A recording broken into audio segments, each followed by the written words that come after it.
হলো, হরি খেলা হলো, জল কেলি হলো, কিন্তু সুখের সময় জীবনে খুব অল্প হয়। হ্যাঁ, সুখের সময় খুবই জীবনে কম থাকে। এখানে কোন জানি দুষ্ট লোক বলেছে তোমার বৌমা সূর্য পূজা নয়, কৃষ্ণ পূজা করছে। শুনে তো জটিলা রাগ হলো। এখানে জটিলা কুটিলা আয়ান তিনজনে সূর্য মন্দিরের দিকে আসতে লাগলেন। ডালের উপরে সুখ সারি বলে দিল, আর দেরি করো না, তোমরা সূর্য মন্দিরে উপস্থিত হও। সবাই মিলে সূর্য মন্দিরে গিয়ে উপস্থিত হলেন। দীনমণি প্রণমিতে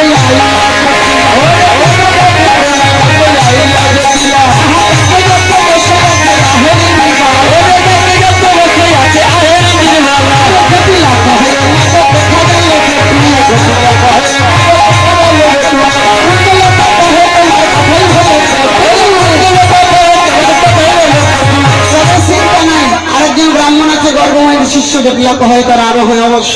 শুনি কুণ্ড লাগা গেল ব্রাহ্মণায় আমিতে, মাধব চলিল তাহার পিছেতে পিছেতে। ব্রাহ্মণ আনতে গেলেন, গোবিন্দকে ব্রাহ্মণ করে সাজাইয়ে পূজার মন্দিরে এসে উপস্থিত হলেন। কিন্তু পূজার যে জোগাড় যন্ত্র সবকিছু দেখে ব্রাহ্মণ কইতে লাগলেন, এগুলো জোগাড় কবে কাজ? আজকের কথা বলো। তাহলে লুচি কয় বছর আগে ভাজা? মিথ্যা কথা কয় না। যা কবিতায় আমার মানা লাগে এখনই বাজছে বাবা। তাহলে কবে কাজ? বিশ্বাস করে না, মিথ্যা কথা কয় না, খালি ঝগড়া করে আমার সাথে।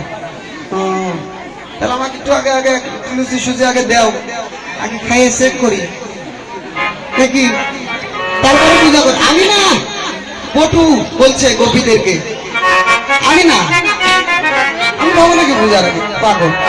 পটু ব্রাহ্মণ গোপীদের বলছে যে তোমাদের এই জোগাড় মানে কঠোর পূজার দিকে মন নাই, খাওয়ার দিকে মন। মালা না সুতা, হ্যাঁ পূজার দিকে মন নাই। ক্ষীরের নাড়ু থেকে বটু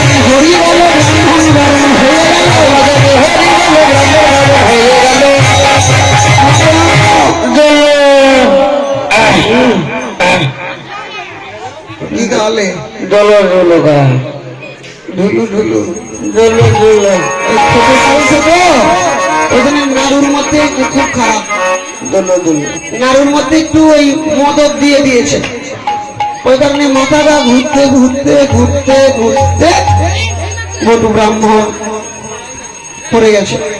তো গোবিন্দ ব্রাহ্মণ তিনি বসলেন পূজায়। রাধার পূজা করছে কৃষ্ণ, আর কৃষ্ণ পূজা করছে রাধারানী। তো আমি মন্ত্র বললাম, আপনারা ফুল দেবেন, আগে দেবেন না। আর যারা সখী গোপী আছে তারা নৃত্য করবে, তোমরা বাজাতে থাকো। আমরা পূজা জোগাড় গুলো আগে দিয়ে দেব।